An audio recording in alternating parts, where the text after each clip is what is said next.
badhasaabka gobolka Togdheer Maxamuud Cali Saleebaan Ramaax ayaa markii ugu horeysay ka hadlay rasaas ay iibsadeen shakhsiyaad gaar ah oo ay ciidamada ammaanku ay gacanta ku soo dhigeen gaadhiga iyo sidoo kale raggiisa rasaasta isagoona badhasaabku uu sheegay in la horgeyn doono sharciga waxaana kamid ah hadaladiisii sida tan magaalada habeen dhaweyd waxa lagu qabtay rasaas baa lagu qabtay ashqaas iibsatay rasaastii iyo gaadhigii iyo raggii uu kiisku ku cadaaba gacanta xukuumadda ay ku jiraan talaabo sharciyana waa la waafajinaya cid sii dayn kartaana ma jirto odayda oo maxkamaddu tidhi waanu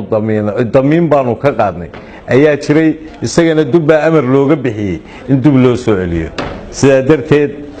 xukuumaddu waxaanu u darbanahay oo mar walba ku shaqaynaynaa inaanu dadka cadaalad ugu shaqayno iyo inaanu wixii wax ka imanayaanba aad iyo aad uga foojignaano cid kasta oo reer burcaana waxaan uga digayaa in ay saamayn ku yeeshaan ama wax dhaqdhaqaaqa ay ku yeeshaan sida taakulayn rasaas iibin shidaal iibin dhaqaale ururin midnaba lagama samayn karo dhan kasta ay tahay gobolka lagama samayn karo iyo gurmatoona ciddii arrintaa aanu ku qabano annagu cidna ku dhowri mayno amar baanu ku qabnaa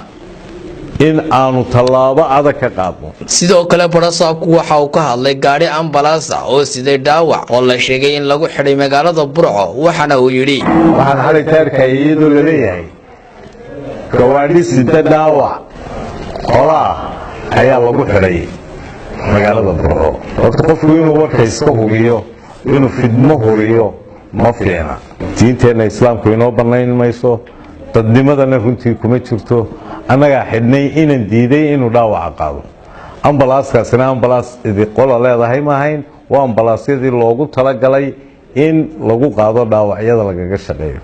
laba ambalaas baanu diyaarinay labadii ambalaasee hore dhaawacaa sidayna waanu ka bedelay laba ambalaas oo wanaagsan oo dheeraynaya oo aanu u xullay annagii qolada caafimaadku ayaanu burco ka saarnay sidiina waa lagu geeyey waana